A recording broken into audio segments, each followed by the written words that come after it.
Hello and welcome to the Heat Check, Miami Herald Miami Heat Show. I'm David Wilson. I'm joined, as always, on the other line by Anthony Chang, our Heat beat writer here at the Herald. Anthony, what's up? Just covering free agency. Day 3. So nothing's up. Well, in the Heat's case, not much has been up as of when we're recording this Tuesday night. But probably after we record this, you're gonna make like 7 trades and everything. Yeah, that's how it'll go.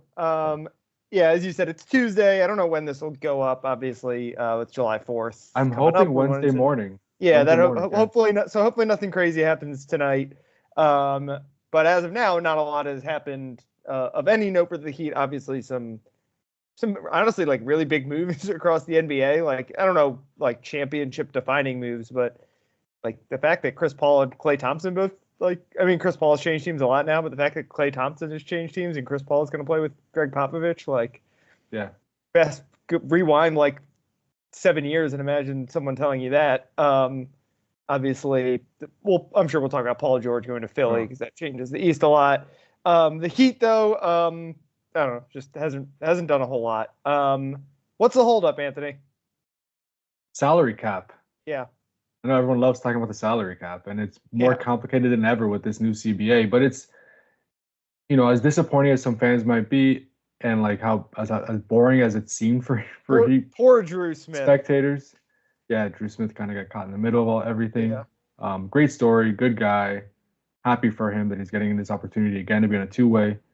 Actually, was playing pretty well last year before he got hurt. Yeah, he was before he got hurt. We could talk about that in another episode, but it's not a surprise. Like they don't have much ability to do much. Like with their cap situation, they're going to be above the first apron. They do not, like most teams, want to be above the second apron. Really, if you're above the second apron, it's because you're a championship team, or like the Celtics, where you're going to be done. I think Barry, I think on Twitter today put it like very well. Like the Celtics can do that because their work is done. Yeah, this is the roster, and they're fine with that for the next 5 years. Yeah. So the Heat do not want to be above the second apron, which is totally understandable, and they're above the first apron. So really, they only have minimum contracts and a $5.2 million mid-level exception, which is like nothing now. Which is like nothing. Level is like a minimum for a vet is like 3 point something. So it's not that far off. It felt like not that long ago. The mid-level was like, oh, you could get someone good on it. And now it's like, isn't nothing. The big mid-level, which is if you're on the first apron, it's like 12.2 or 12.8. Yeah, so I guess that's real. Like that's you can get a nice rotation player with that. But with the Heat's mid-level, it's like you're getting a guy either taking a discount to join a really good team or a back-end rotation player. Yeah, a little bit extra to a veteran. Yeah, so it's kind of the where the Heat are and where they've been and what where we knew they were going to be entering this off season. Mm-hmm. The only move they've made is bring back Kevin Love, which is not a surprise, right? Andrew Smith and signing 2 undrafted guys. Yep. We'll talk about them. Well. One of them we talked about last week. So. Yeah. I actually thought they had a good draft night, and then the undrafted guys too were. Yeah, we will obviously do some the good pickups. Yeah. Later after we. But 9 hours of draft in the last 2 weeks. We figured we could put that in the back of the episode. Hey, we hit on some guys, like you said. So yeah, it was a productive few hours. So yeah, I think it's not surprising because this is the Heat's cap situation. You can't just like, oh, I want Klay Thompson. I just want to sign him. Like you can't do that. This isn't baseball. There are rules, and they're more limiting than ever. And that's kind of where the Heat are at the moment. And yes, Haywood Highsmith and Caleb Martin. We get into that next, what's going on with them. But my main point is this is not surprising at all because they're so limited. Yeah, you laid out. They've brought back so far the only moves they've made are bringing back Kevin Love and bringing back Drew Smith on a two-way. They have lost DeLon Wright. I think that's the only guy they've lost so far, right? Yes, correct. Missing someone. Correct. And so now the 2 big names out there are Caleb Martin and Haywood Highsmith. We should also say, like most of the big name free agent targets have all found their destinations too. We mentioned obviously Klay and Paul George. Donovan Mitchell signed his extension or agreed to his extension today, I think. Yes. So a lot of the big names that have been like kind of linked to the Heat over the last few years seem to be locked. I mean, you never know in the NBA, I guess. But Donovan Mitchell can request a trade tomorrow after signing. is that exactly? So I didn't know what the rules are on how long you have to do, but yeah, for the most part, the big names are out of the way. So now it comes down to Caleb Martin, Haywood Highsmith, and the Heat can't afford, like we said, with their current situation, to bring those guys back. So yeah, where do they go from here? And yes, do we have to start?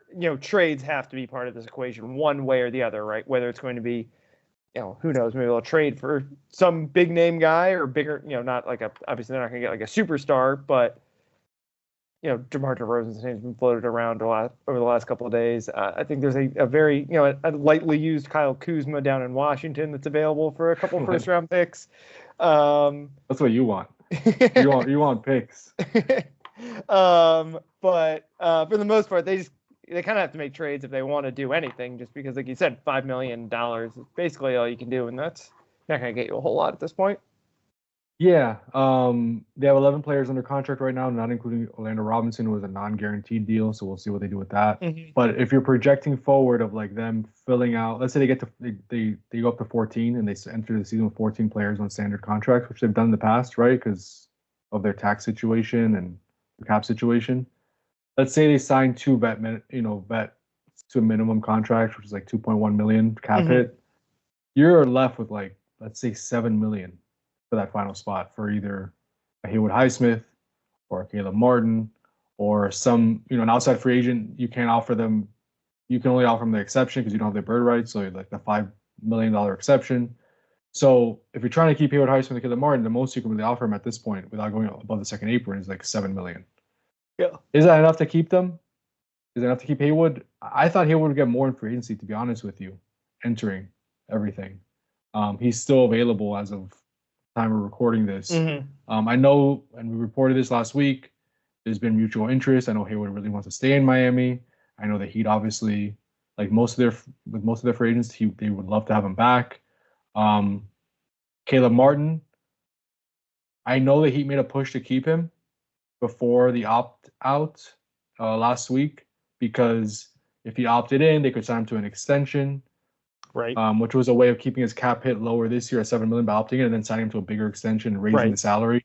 They tried, and obviously he didn't opt in, so that didn't work. But I kind of thought it was. I thought after that, like, he wasn't coming back at all. Like, it was pretty much done. He was leaving once he opted out and was going to test the open market.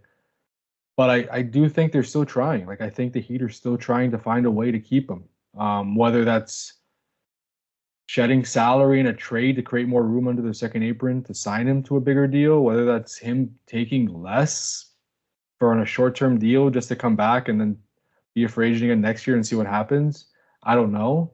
I wouldn't say it's like likely at this point, but I think there's still like hope. I wouldn't rule out a Caleb Martin return. So I think there's a lot of things on the table. Like as limited as the Heat are, there are trades they can make either to acquire players or to shed salary to have more flexibility to either keep their free agents or, you mentioned DeMar DeRozan. I don't know how real that is. That's going to take a lot of salary cap gymnastics to make that work. But they could shed salary to find a way to sign DeMar DeRozan or do a sign-in trade with DeMar DeRozan. So, yes, it's been quiet. Yes, they're limited. But, the Heat have a creative front office, and I'm sure they're exploring all the ways to kind of figure out the best path forward. Other than like some crazy big move like a DeRozan, do you kind of feel like it's like, I don't want to say Caleb Martin or bust because they obviously have to sign some guys to like just fill out the roster. But like, are there any other of like the guys in the Caleb Martin tier of available free agents that you think make sense for this team? I don't know, that maybe they're interested in. I guess that kind of range of guys would probably be like Buddy Hield, who I think I just saw is cooking in the Bahamas right now for the Bahamian national team. Tyus Jones, doesn't seem like they need like a point guard like that. Malik Beasley. I don't know. Kyle Lowry. I don't see that one happening, but sure. I don't know. I mean, Isaac Okoro, like there's a handful of guys kind of who are in that similar range. I don't know. Any of those like other type of guys feel like a fit to you at all? I like Dennis Smith Jr. I know he's a guard, a smaller guard, but I just think his point of attack defense will be needed, especially if you lose a Haywood Highsmith and Caleb Martin. Precious available, right? Precious is available. I know Dennis Smith spends some time in the offseason in Miami. I think he works out Bam a lot. So Dennis Smith Jr. is an intriguing name. Lonnie Walker. I feel like he has to get more than the minimum, right? Or even more than the mid-level. Yeah, no. He is another guy he's not obviously going to get Caleb money, but I'm talking about like a guy in that kind of range. Yeah. Jay Crowder, is it already past that? I mean, he's available maybe at a minimum. Wesley Matthews. Just scrolling through a list of available free agents. Patrick Beverly. Names fun guys come up. Markelle Fultz. Patrick Beverly? No. I'd rather Dennis Smith. Take the swing on the upside there. Josh Okogie? I like him. Jeff Green. Darius Saric had a triple-double today. Where is he Croatian? I think forget who was it that beat Slovenia today? Beat Luka. Yeah, Croatia. Yeah, he had a triple-double. So he's a free agent. And I know that he'd have had interest in the past season. So maybe he's a guy. So I don't know. I mean, it's a thin group right now. Obviously, it's day 4 free agency or day 3. I can't even keep track anymore. The Heat don't have much to offer. So I kind of think they're just trying to see what happens with Caleb and or Haywood and then figure out from there, maybe explore. And I know DeRozan, right? There's been exploratory conversations there, it seems like. So I don't know. I mean, I think they kind of knew they weren't going to be real players in the first few days of free agency because they don't have the space. Yeah. The big exceptions. Yeah, they weren't in the Paul George game. They weren't in I guess that was the big one. Klay Thompson, even they weren't in the Klay Thompson game. Yeah. But I think they were waiting for things to settle, and now it's like, okay, let's see what's up. Let's see what teams are willing to, want salary. Now there's a little bit of the first couple of days are frenzy. I guess DeRozan being out there is still a big prize potential. Like it's going to be a big salary. It's like you kind of got to decide if you want him soon or you run out of space to sign him. Obviously, without trade, trades always essentially have to happen for a big free agent signing at this point in the NBA. But yeah, now there's like not a huge rush, I guess, but still what if they miss it? Like if Caleb Martin signs somewhere, then all of a sudden it's like sign somewhere else, and all of a sudden it's like, now what, right? Like that's something we're waiting on essentially. Like how long does he want to wait? Exactly, right. And the market dries up, just continue to dry up obviously every hour, right? More teams are giving out money to players, and there's a lot of teams out there still with like the full exception that if that's what Caleb ends up with, it's still a good summer for him, right? Like 12 point whatever million a year. That's pretty good for Caleb Martin. So it's like the market hasn't completely dried up yet. It's just been I don't know if it's because of the tampering rules and like teams being scared of that and players being scared of that and agents being scared of that, or if it's like just this very complicated CBA. 60 picks in it. Yeah, that too. Right. Yeah. They don't want to have a 58 pick draft next year again.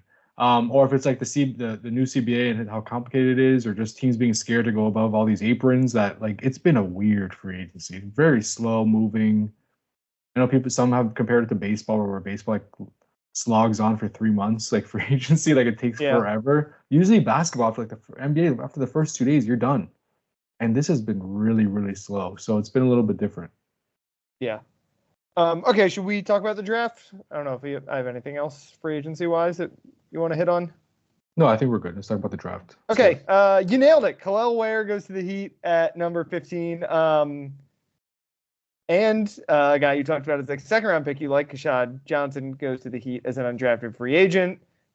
Heat also gets Pele Larson, a very Arizona flavor to their draft in the second round. Let's start with Khalil Ware, though. We talked a lot about him. I don't remember if it was last week or the week before, probably both.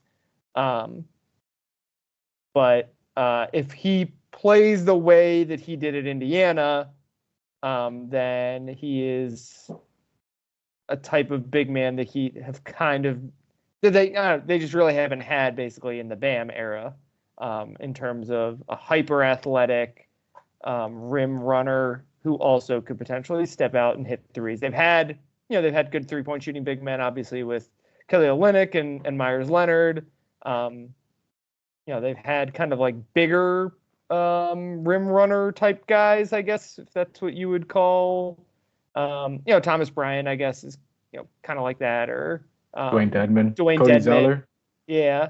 But this is, there's a reason, when you take a guy at 15, even in a draft like this, they got to have pretty good either like just skill or athletic tools. And he certainly has the athletic tools. We talked about the shooting and maybe some of the questions there, but he at least has shown the potential to be a good shooter. I guess the question is, does he help the Heat this year? Because we obviously can see what the like long-term vision is for him, and Bam is a long-term part of the plan here, right? Like, he in a year or two is going to be the best player in the Heat, barring something surprising. So you do have to think about who is going to play with him long-term, but the Heat are also trying to win a championship this year. So for this year, do you think Kel'el Ware helps the Heat at all? I mean, he helps in the sense that they don't really have anybody like him on the roster, right? Yeah. They have Bam, who's 6'9", undersized center, but obviously is one of the best centers in the NBA. You have Kevin Love back, who was very good as a backup center last year, but is more of a floor spacer. Yep. Yeah, like not a rim protector, kind of just takes charges, contains the ball on the perimeter, like on blitzing, and hedging and recovering. So a little bit different. Like Kel'el Ware is 7 feet tall with a 7'5" wingspan, and it's like can be a really good rim protector, can make an open three. I think the only concern right now immediately is that he's gonna have to add weight to really. Yeah, he's skinny. Yeah, he's gonna have to add weight to really bang in the NBA. Like that's gonna take some time. So I'm sure there'll be times where like they're playing the Charlotte Hornets and Kel'el Ware gets 12 and 12, and then Heat Twitter is gonna be calling for him to start next to Bam immediately. And there'll be moments like that, and that's good, right? Like he's gonna need those moments in his rookie year to continue to grow and continue to gain confidence and all that. But I think it's going to be a little bit of a work in progress to start. I think the physicality is probably going to be the biggest adjustment for him. Yeah, somewhere between Nikola Jovic and Jaime Jaquez. That's fair. Yeah. Do you think, I don't see him being necessarily a G League guy. I think you could just because you can always use centers like that. But there could be. I mean, we'll see what the roster ends up looking like. Like right now, he's like he just don't have a lot of centers, so I guess he's the backup center right now, just by default. Kevin Love. Yeah, I mean Kevin Love, I guess. You have 3 big men essentially right now, right? So those are your 3 big men who play. We'll see if they add another center somewhere. Like, will there be stretches where he doesn't play for the Heat? I'm sure that could happen. Will there be stretches? Will he start a game or two? Probably. And will he have some cool highlights? That feels pretty safe. I'm sure, for sure. And I mean, I like the pick because they need. I mean, you don't find those guys in the free agent market, right? In the NBA, like a 7-footer who can shoot threes and protect the rim. Like, we'll see about this. I mean, the 3-point shooting we talked about it. He does not shoot well from the free throw line, so I think there's some fair questions about how real that 3-point shooting was. He shot 42.5% last year on a pretty small sample size, but not like. He's taking more than one a game, I think. I think he took 40 all year, which is not a lot. Yeah, it's more than one a game, but it's a college basketball. Your season's really short, so. But even if he doesn't become a great shooter, that means at least he can shoot a little bit, right? Like he's take one a game or whatever. But I think even if he doesn't ever develop into a great 3-point shooter, he can be valuable to the Heat in a way. Like a Nick Claxton, I think was a comparison for him or something Miles else. Turner, Jared Allen. Yeah, Miles Turner, he feels like he needs the shooting to complete that comparison. But in terms of Jared Allen, Nick Claxton, those guys are valuable, and it's really valuable to get them on that first contract because they kind of tend to get overpaid on the second one. Yeah. Because they're hard. Like you said, you don't find those guys in the free agent market. There's a reason they get paid a lot because they're hard to find. There's a reason why the Heat haven't found them, right? Since Bam Adebayo really has been they haven't taken a lot of guys like this, but again, there's just not a lot of guys like that in the draft either. Or teams it'd be easier to find for everyone. Are you surprised they passed on Dalton Connect? That was gonna be my next question. Yeah. A little bit. It just felt like such a Heat pick, but maybe I think we talked about it. Feels like it kind of been alternating a little bit with the. Take the guy now, win now, future, win now, future. So I guess it was the future. I mean, I get it because Dalton Connect would certainly help them more this coming season, right? Like he would be immediately a in your top 8 probably of a rotation. But the Heat, we mentioned, we've said it a lot this offseason. They're in this odd state where they're trying to win now, but at the same time, you can sense they don't want to mortgage the future for just this current moment where, frankly, they're pretty unlikely to win a championship. And Khalil Ware, potentially 3 years down the road, when he's still on a rookie contract, him and Bam is like a pretty formidable front line. And then, all of a sudden you've got one star in Bam. Let's say Ware turns into a Jared Allen or a Nick Claxton, like not an all-star necessarily, but like a no doubt starter. A quality starter, yeah. Yeah, like a well above average starter. Like then you've got your star, you've got a defensive anchor and a piece that's hard to find, and then you're kind of one star away again from being able to kind of extend the Bam Adebayo window, even if the Jimmy Butler window comes to an end.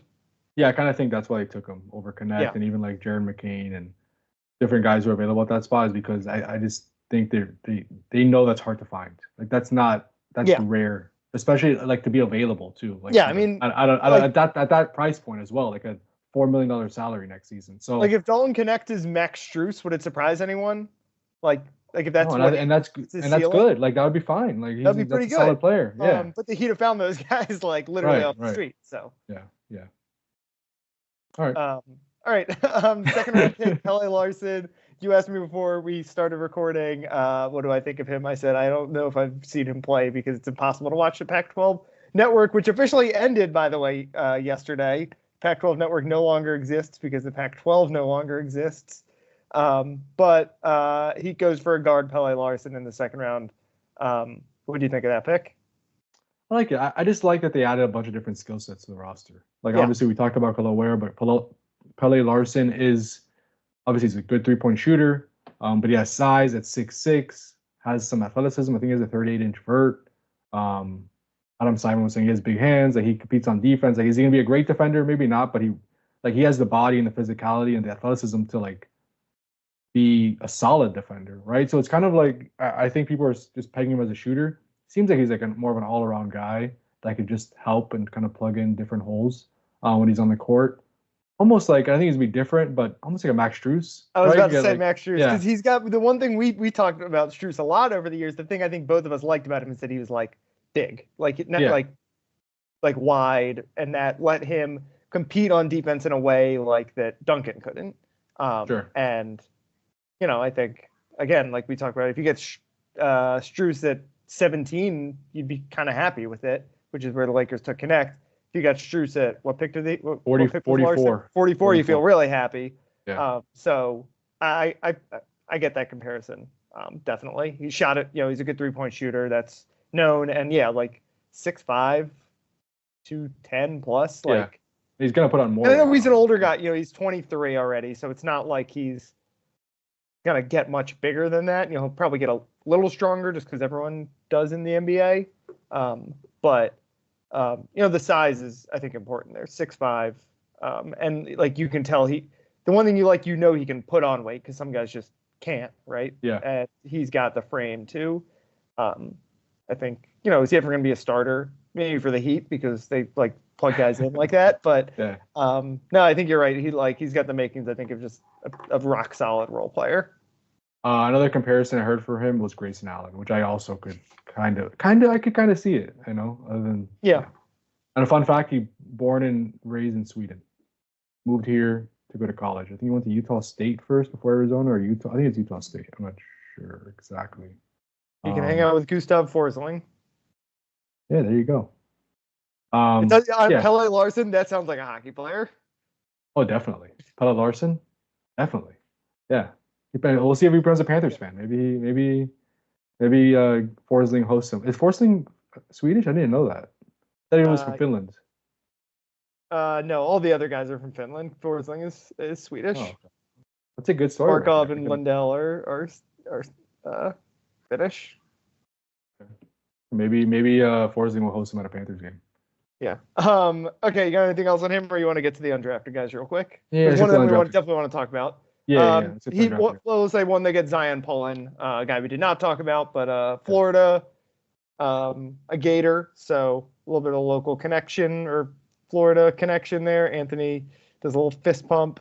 But the big one is Kashad Johnson, who we talked about as a potential pick for the Heat in the second round. They get him as an undrafted free agent. And he is, he's just like kind of like the next.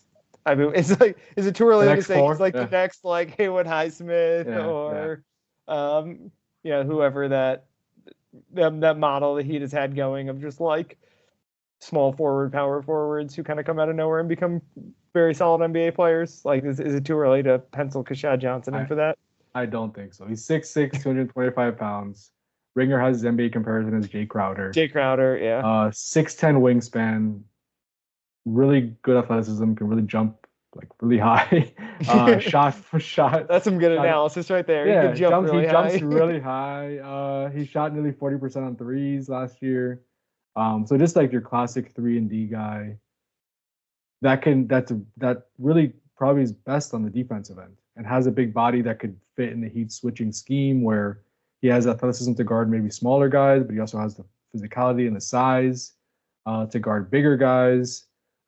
He just seems to fit, right? I'm not saying that he's going to translate immediately to the rotation, but definitely got to keep an eye on. I thought he would have been great for the second round pick. The fact that they got him and Pella, I just think it was a really good night for them because, again, like I said, they added a bunch of different skill sets. The size and wear, the shooting and Pella, Keshad Johnson kind of fits what somebody they need, kind of that 3-and-D power forward role, and then Pullen is kind of a traditional point guard. I think he had the best assist to turnover ratio in Gators history, like just really good point guard, good shooter. So just I think they came away with some really intriguing names to watch.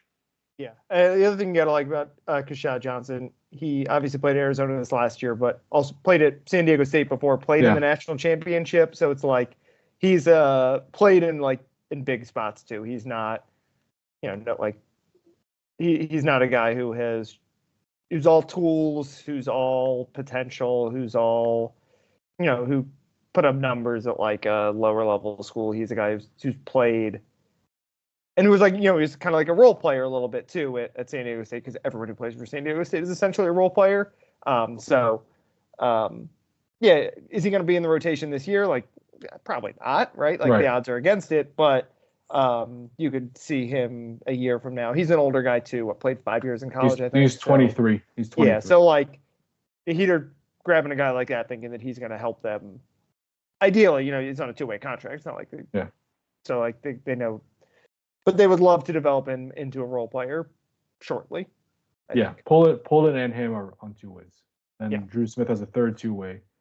So the Heat's 3 2-way spots are full, but those can be swapped out anytime. Yeah. So I know people are worried. Like I got a bunch of questions saying, what does this mean for Cole Swider and Londas Williams, who still have qualifying offers out there for a 2-way contract? Mm-hmm. It means the Heat are gonna have some decisions to make, right? Like maybe those guys sign Exhibit 10s, and it's always what we talk about, like the last week of training camp, right? It's like who gets the last 2-way? Who gets the 2-ways, right? So I think at this point it's probably between those 5 guys. Who's gonna get the 3 2-ways? Right now it's those 3, and Cole and Alanis don't have it, but that could change in the coming months. Yeah. Okay, before we wrap up, should we talk about the Panthers?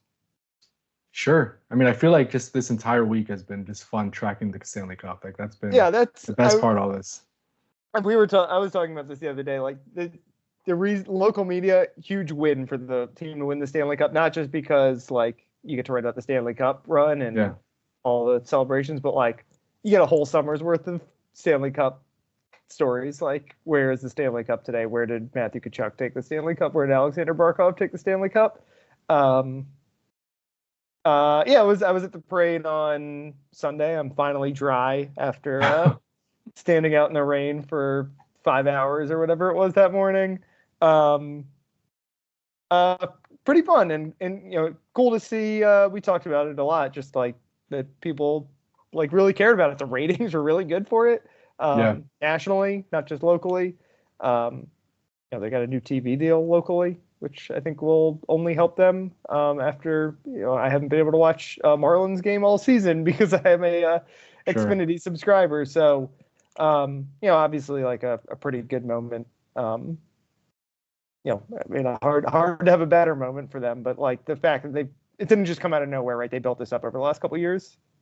I think that's the big thing. That's how you build like a true fan base, right? Like, and that's how you build Right, lifelong consistent winning. fans. It's not the Marlins, Consistent right? That's winning. the Marlins. Yeah.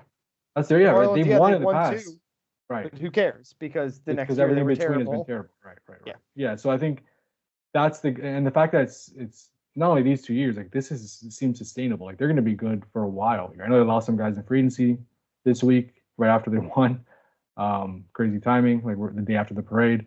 They lost some guys, I mean, it's like what the NBA Finals wrapped up so quickly, or they would have been in pretty much the same position. Sure. Yeah. So it's good to know that it's gonna be sustainable, and I think this might. I don't know if it'll ever be a hockey town, but like you see there's fans, like people care about hockey. If you win, they'll come. They're more popular than the Marlins these days, I think, without a doubt. Maybe I don't know the Spanish market. Like, who knows? It's right. It's hard to tell based on like the numbers at the Miami Herald and local TV ratings, because obviously such a big percentage of the Marlins fan base is consuming Spanish language media, I think. But I mean, right now it seems like they're more popular than the Marlins. Certainly. I mean, obviously, right at this very moment, but like, yeah, of course, there's an all-time high right now. But I couldn't believe. Like, I was wondering if they win, are people going to go out with pots and pans to burn? At the La Carreta. And they were there. I couldn't like. That's great to see. I just Were you out there with them, Anthony? I thought about it, but I was like, I don't want to wake up my daughters. I don't want to go out. So I just I stayed home and watched on the news. But it was, I mean, that's our what, 5th professional championship, I think, since 2000. 3 for the Heat, 1 for the Marlins in 2003, and 1 for the Panthers. So they don't happen often. So it was nice to. And it's been a while. I was talking to Greg Cody. I felt like every game I was at, like, they might do it tonight, and they kept not doing it. But it's been since 2013. Yeah.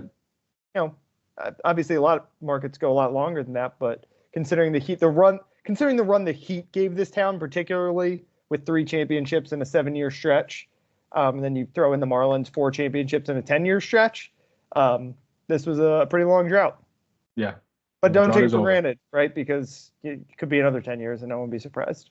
The Dolphins are going to win a Super Bowl next year, so don't worry. They got to pick up their slack. Yeah. It's their turn now. We'll see what happens. All right, Anthony. We can wrap things up there. You can follow Anthony on Twitter at Anthony_Chang. You can follow me on Twitter at DBWilson2. Maybe we will see you and Pele Larson at a Panthers game sometime soon. Looking forward to it. All right. Thanks again for listening. We'll talk to you guys next week.